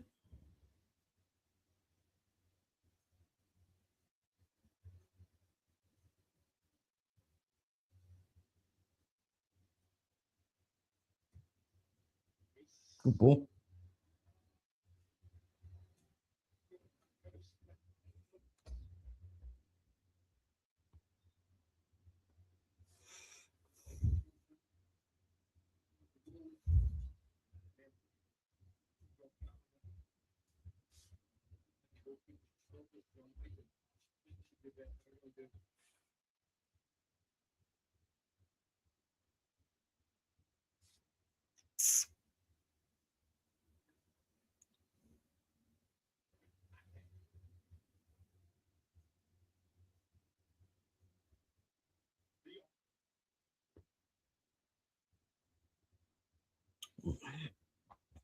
Three minutes left.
Full time.